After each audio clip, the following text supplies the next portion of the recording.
এখন বাংলাদেশ ভারতের সাথে চোখে চোখ রেখে দ্বিপাক্ষিক সম্পর্ক নিয়ে কথা বলছে, সীমান্তেও এক বিন্দু ছাড় দেয়া হচ্ছে না। বাংলাদেশের নবগঠিত অন্তর্বর্তীকালীন সরকার, বিশেষ করে এই সরকারের প্রধান উপদেষ্টা ডক্টর মোহাম্মদ ইউনূসকে রীতিমতো ভয় পেতে শুরু করেছে ভারত। গত কয়েকদিনে আমরা এমন কিছু ঘটনা ঘটতে দেখেছি যেটা নিকট অতীতে আমরা কল্পনাও করতে পারিনি। ভারত সীমান্তে কাঁটাতারের বেড়া নির্মাণ করছিল বিএসএফ, বিজিবি সেটা ঠেকিয়ে দিয়েছে। তারা প্রতিবাদ করেছে এবং কাঁটাতারের বেড়া নির্মাণ বন্ধ করতে বাধ্য হয়েছে বিএসএফ। একই সময়ে ভারত সীমান্তে 5 জন ভারতীয়কে অবৈধভাবে অনুপ্রবেশের কারণে বিজিবি গ্রেফতার করেছে। এরপর বিএসএফ বিজিবির সাথে যোগাযোগ করেছে, তাদেরকে ফেরত চেয়েছে, কিন্তু বিজিবি তাদেরকে ফেরত দেয়নি। বিজিবির পক্ষ থেকে বলা হচ্ছে তারা গরু পাচারকারী এবং তাদেরকে সশস্ত্র অবস্থায় বিজিবি গ্রেফতার করেছে এবং তারা অবৈধভাবে বাংলাদেশে অনুপ্রবেশ করেছিল। এরপর বিএসএফ পতাকা বৈঠক ডেকেছে, কিন্তু সেই বৈঠকেও বাংলাদেশের কর্তৃপক্ষ অর্থাৎ বিজিবির পক্ষ থেকে বলা হয়েছে তারা এই 5 ভারতীয়কে ফেরত দেবে না এবং তারা তাদেরকে পুলিশের কাছে সোপর্দ করেছে। এ ধরনের ঘটনা আসলে নিকট অতীতে আমরা কখনোই ঘটতে দেখিনি, বরং এর উল্টোটা আমরা দেখেছি। বিএসএফ গুলি করে বাংলাদেশিদের হত্যা করেছে, কখনো বাংলাদেশের অভ্যন্তরে ঢুকে গুলি করে নিরীহ কৃষককে মেরে ফেলেছে, কিন্তু তারপরও বিজিবির পক্ষ থেকে কোনো প্রতিবাদ পর্যন্ত জানানো হয়নি। পতাকা বৈঠক হয়েছে লাশ ফিরে পাওয়ার জন্য এবং পতাকা বৈঠক করে সেখান থেকে কখনো কখনো লাশ ফিরিয়ে আনা হয়েছে, কখনো লাশও ফিরে দিতে চায়নি বিএসএফ। এখন উল্টোটা ঘটছে, বিজিবি গ্রেফতার করেছে ভারতীয়দের, এখন তারা পতাকা বৈঠকের পরও তাদেরকে ফেরত দিচ্ছে না। তৃতীয় ঘটনা, ফেনী, কুমিল্লা সহ বাংলাদেশের 10টিরও বেশি জেলায় ভয়াবহ বন্যা পরিস্থিতির সৃষ্টি হয়েছে। বাংলাদেশে বন্যা পরিস্থিতির এই আকস্মিক অবনতির জন্য ভারতের ত্রিপুরা রাজ্যের ডম্বুর জলবিদ্যুৎ কেন্দ্রের বাঁধ খুলে দেওয়াকে দায়ী করা হচ্ছে। বাংলাদেশে এই বিষয়ে যখন অসন্তোষ সৃষ্টি হয়েছে এবং বাংলাদেশ সরকার অর্থাৎ ডক্টর ইউনূসের অন্তর্বর্তীকালীন সরকারের পক্ষ থেকে যখন বলা হচ্ছে ভারতের কাছে জবাবদিহিতা চাওয়া হবে, তখন ভারতের বিদেশ মন্ত্রণালয় অর্থাৎ মিনিস্ট্রি অফ এক্সটার্নাল অ্যাফেয়ার্স বিবৃতি দিয়ে তাদের অবস্থান স্পষ্ট করেছে। বিবৃতিতে তারা জানিয়েছে যেহেতু ডম্বুর জলবিদ্যুৎ কেন্দ্রের অবস্থান বাংলাদেশের সীমান্ত থেকে 120 কিলোমিটার দূরে, ফলে এই বাঁধ খুলে দেওয়ার কারণে কিংবা তারা বলছে পানির অত্যধিক চাপের কারণে এই বাঁধ খুলে গেছে। যে কারণেই হোক না কেন, এই বাঁধ খুলে যাওয়ার কারণে বাংলাদেশে বন্যা পরিস্থিতির অবনতি ঘটেনি, বরং এই বাঁধ খুলে যাওয়ায় ভারতের অভ্যন্তরেই বন্যা পরিস্থিতির মারাত্মক অবনতি ঘটেছে। সুতরাং তারা বাংলাদেশকে কোনো কারণে বিপদে ফেলবার জন্য এই বাঁধ খুলে দেয়নি। একই দিনে বাংলাদেশে নিযুক্ত ভারতীয় হাইকমিশনার প্রণয় কুমার ভার্মা অন্তর্বর্তীকালীন সরকারের প্রধান উপদেষ্টা ডক্টর মোহাম্মদ ইউনূসের সাথে সাক্ষাৎ করেছেন এবং সেখানেও তিনি ভারতের অবস্থান পুনর্ব্যক্ত করেছেন। তিনি জানিয়েছেন ভারত এই বাঁধ খুলে দেয়নি, বরং ওয়াটার রিজার্ভারে, ডম্বুর জলবিদ্যুৎ কেন্দ্রের ওয়াটার রিজার্ভারে পানির চাপ অত্যধিক বেড়ে যাওয়ায় বাঁধ অটোমেটিক খুলে গেছে এবং এই কারণে বাংলাদেশের চেয়েও ভারত অনেক বেশি ক্ষতিগ্রস্ত হয়েছে, সেখানে বন্যা পরিস্থিতির আরও বেশি মাত্রায় অবনতি ঘটেছে এবং এই বৈঠক থেকে তিনি আবারও অন্তর্বর্তীকালীন সরকারের সাথে ভারতের সহযোগিতাপূর্ণ সম্পর্ক এগিয়ে নিয়ে যাবার আশাবাদ ব্যক্ত করেছেন। তার মানে একদিকে বাংলাদেশের অন্তর্বর্তীকালীন সরকার ভারতের উপরে চাপ প্রয়োগ করে যাচ্ছে, অন্যদিকে ভারতের পক্ষ থেকে বারবার বাংলাদেশের নতুন সরকারের সাথে সম্পর্ক সুদৃঢ় করার অঙ্গীকার এবং আশাবাদ ব্যক্ত করা হচ্ছে। স্বাভাবিকভাবেই বাংলাদেশের নতুন সরকারের উপরে যদি চীনের প্রভাব তৈরি হয়, তাহলে সেটা ভারতের জন্য প্রচণ্ড রকম চাপ সৃষ্টি করবে।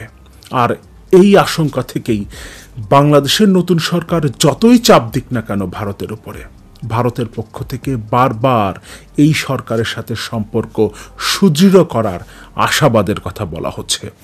অথচ শেখ হাসিনা পালিয়ে ভারতে গেছেন, এখনও তিনি সেখানেই অবস্থান করছেন এবং এর মধ্যে ভারত কিন্তু অনেকগুলো কার্ড খেলারও চেষ্টা করেছে। অন্তর্বর্তীকালীন সরকারকে বিপদে ফেলার জন্য সংখ্যালঘু সম্প্রদায়, হিন্দু সম্প্রদায়ের উপরে হামলা হচ্ছে, মন্দিরে হামলা হচ্ছে, তাদের বাড়িঘর ভাঙচুর করা হচ্ছে নানান প্রপাগান্ডা নিয়ে।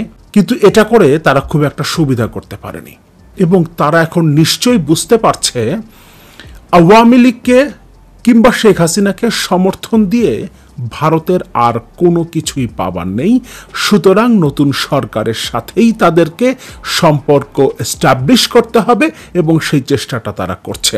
এবং সবচেয়ে বড় বিষয় হচ্ছে এখন বাংলাদেশ ভারতের সাথে চোখে চোখ রেখে দ্বিপাক্ষিক সম্পর্ক নিয়ে কথা বলছে, সীমান্তেও এক বিন্দু ছাড় দেওয়া হচ্ছে না। ভারতের ministry of external affairs Bangladesh সরকারকে জবাবদিহি করে যে বিবৃতিটা দিয়েছে সেটা আমরা দেখব। তার আগে 5 জন ভারতীয়কে বিজিবি যে গ্রেফতার করেছে এবং তাদেরকে পতাকা বৈঠকের পরও যে ফিরিয়ে দেয়নি সেই রিপোর্টটা আমরা একটু দেখে নেই। প্রথমবার আটক ভারতীয়দের ফেরত দেয়নি বিজিবি, বিস্মিত বিএসএফ। চাঁপাইনবাবগঞ্জ সীমান্ত দিয়ে গরু পাচারকালে গত রোববার অস্ত্রসহ 5 ভারতীয় নাগরিককে আটক করে বাংলাদেশের সীমান্তরক্ষী বাহিনী বিজিবি। এরপর বিজিবির সাথে কয়েক দফা পতাকা বৈঠক হলেও তাদের ফেরত দেওয়া হয়নি বলে জানিয়েছে বিএসএফ। বিগত কয়েক বছরের মধ্যে অনুপ্রবেশকারী ভারতীয়দের বিজিবি ফেরত না দেওয়ার ঘটনা এটাই প্রথম বলে জানিয়েছেন বিএসএফ এর শীর্ষ কর্মকর্তারা। এমন ঘটনায় রীতিমতো বিস্মিত তারা। গত মঙ্গলবার ভারতীয় সংবাদ মাধ্যম হিন্দুস্তান টাইমসের খবরে বলা হয়েছে, গত রোববার ও সোমবার বিজিবি বিএসএফ এর মধ্যে কয়েক দফা পতাকা বৈঠক হলেও আটক ভারতীয়দের ফেরত দিতে রাজি হয়নি বাংলাদেশের কর্তৃপক্ষ।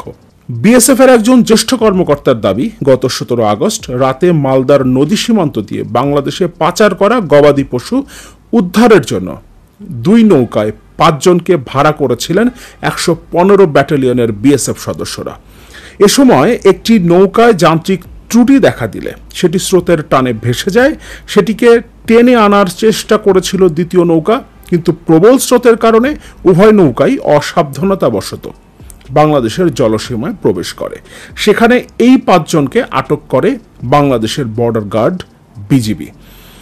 হিন্দুস্তান টাইমসের খবর অনুসারে সাথে সাথে দক্ষিণবঙ্গ সীমান্তের সদর দফতর ও ঊর্ধ্বতন কর্মকর্তারা বিজিবি সদস্যদের ফোন করে বিষয়টি জানান, কিন্তু বিজিবি জওয়ানরা আটক 5 ভারতীয়কে ছেড়ে দিতে অস্বীকার করলে একটি পতাকা বৈঠক অনুষ্ঠিত হয়। বৈঠকে বিএসএফ কর্মকর্তারা দাবি করেন অনুপ্রবেশের ঘটনাটি দায়িত্ব পালন করতে গিয়ে ভুলক্রমে ঘটে গেছে। অনুপ্রবেশকারীদের কোনো খারাপ উদ্দেশ্য ছিল না। তাই 2 সীমান্তরক্ষী বাহিনীর মধ্যে সুসম্পর্কের স্বার্থে আটক ব্যক্তিদের ফিরিয়ে দেওয়ার অনুরোধ জানায় বিএসএফ। এখন বিএসএফ এর পক্ষ থেকে সুসম্পর্ক বজায় রাখার আহ্বান জানানো হচ্ছে, কিন্তু বাংলাদেশের বর্তমান পরিস্থিতির কারণ দেখিয়ে আটক ভারতীয়দের ফিরিয়ে দিতে অস্বীকৃতি জানান বিজিবি সদস্যরা। পরে 5 অনুপ্রবেশকারীকে স্থানীয় পুলিশের হাতে তুলে দেয়া হয়। এখন তারা পুলিশের জিম্মায় আছেন।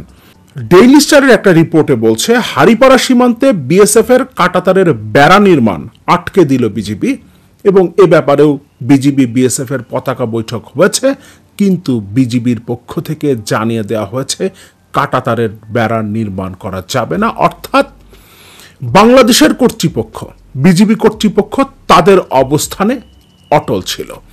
বিএসএফ আবারও পতাকা বৈঠকে বিজিবির কাছে ব্যর্থ হয়েছে। তার মানে একটা বিষয় পরিষ্কার, ভারত বাংলাদেশের কাছে জবাবদিহি করতে শুরু করেছে, কিন্তু এখনো অনেক বড় একটা থ্রেট বাকি আছে।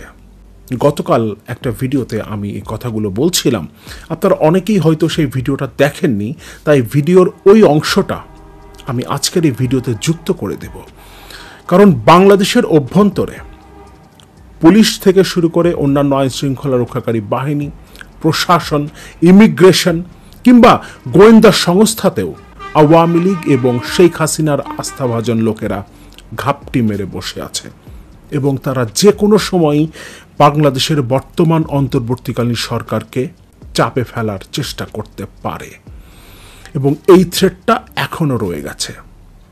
ভারত অলরেডি এই সরকারকে সমীহ করে চলতে শুরু করেছে, কিন্তু বাংলাদেশের অভ্যন্তরে যে থ্রেটগুলো আছে সেগুলোকে যদি আমরা এখনই নির্মূল না করি, তাহলে সামনের দিনে তারা অনেক বড় ধরনের সমস্যা সৃষ্টি করতে পারে।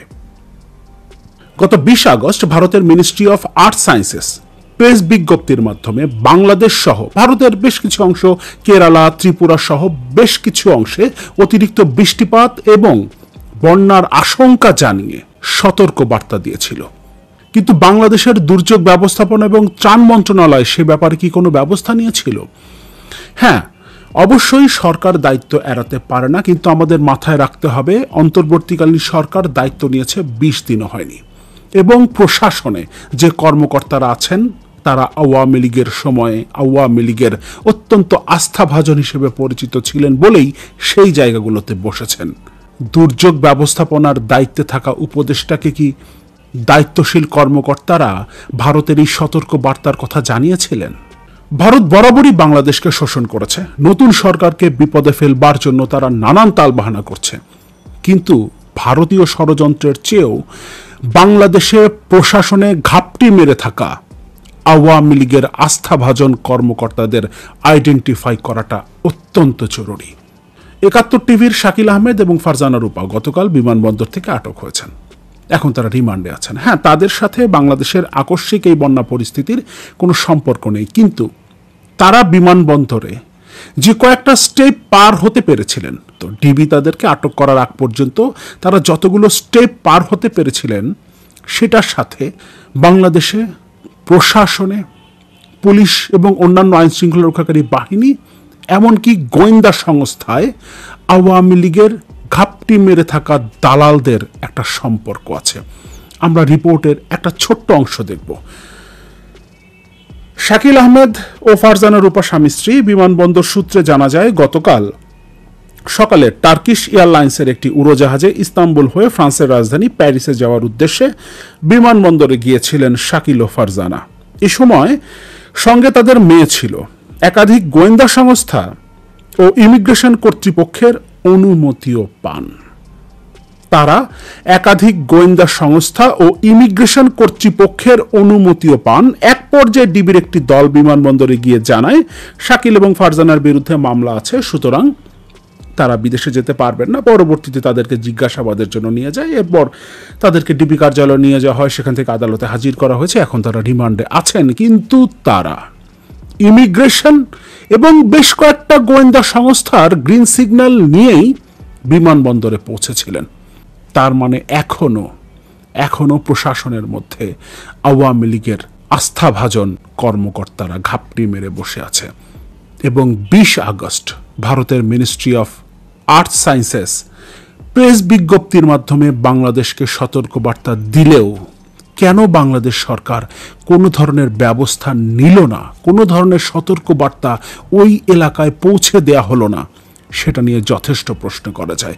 ফলে ভারতের বাংলাদেশকে বিপদে ফেলবার জন্য ষড়যন্ত্র রয়েছে, নানান ষড়যন্ত্র রয়েছে। বিশেষ করে এই সরকার গঠিত হবার পর থেকে একের পর এক কার্ড খেলার চেষ্টা করছে তারা। নিঃসন্দেহে এটা নিয়ে আমরা দফায় দফায় কথা বলেছি। প্রথমে তারা হিন্দু কার্ড খেলার চেষ্টা করেছে, এরপর বাংলাদেশে বিদ্যুৎ সরবরাহ বন্ধ করে দেওয়ার এক ধরনের ষড়যন্ত্র চলছে। এর মধ্যে হঠাৎ করে বাংলাদেশকে ইনফর্ম না করেই বাঁধ খুলে দেয়া হলো। হ্যাঁ, বাংলাদেশকে 20 তারিখে সতর্ক বার্তা দেয়া, অতিরিক্ত বৃষ্টিপাতের সম্ভাবনা রয়েছে, বন্যা পরিস্থিতির অবনতি ঘটতে পারে, তার সম্ভাবনা রয়েছে। এই সতর্ক বার্তা দেওয়ার সাথে কোনো ধরনের নোটিশ ছাড়া বাঁধ খুলে দেওয়ার কোনো সম্পর্ক নেই। ওই সতর্ক বার্তা দিয়ে তারা এই বাঁধ খুলে দেওয়ার বিষয়টাকে কোনোভাবেই ধামাচাপা দিতে পারবে না। কিন্তু বিষয় হলো, বাংলাদেশের সরকার কেন কোনো ব্যবস্থা নিতে পারল না? বাংলাদেশের মিনিস্ট্রিগুলোতে এখনো এই সরকারকে বিপদে ফেলবার মতো যথেষ্ট এলিমেন্টস রয়েছে, যথেষ্ট ইনস্ট্রুমেন্ট রয়েছে। এগুলোর দিকে আমাদেরকে খেয়াল করতে হবে। ইমিগ্রেশনে এবং গোয়েন্দা সংস্থায় ফারজানা রূপা এবং শাকিল আহমেদদেরকে বিদেশে পার করে দেবার মতো মানুষজন এখনো আছে। শেখ হাসিনাকে 15 বছর অবৈধভাবে ক্ষমতায় টিকে থাকতে ভারত সাহায্য করেছে, এমনকি ক্ষমতা হারিয়ে তিনি ভারতে গেছেন এবং সেখানে ভারত সরকার তাকে আশ্রয় দিয়েছে।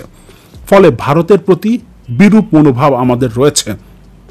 বছরের পর বছর ধরে তারা বাংলাদেশের জনগণের সাথে যে বিদ্বেষমূলক আচরণ করেছে এবং একটা স্বৈরাচার সরকারের পক্ষে যেভাবে অবস্থান নিয়েছে, তাতে নিঃসন্দেহে ভারতের প্রতি আমাদের ঘৃণা রয়েছে। কিন্তু এর পাশাপাশি দেশের মধ্যে যে মানুষগুলো ঘাপটি মেরে আছে, আওয়ামী লীগ এবং শেখ হাসিনার আস্থাভাজন যে মানুষগুলো ঘাপটি মেরে আছে, সেই ব্যাপারেও আমাদের দৃষ্টি দেওয়া অত্যন্ত জরুরি।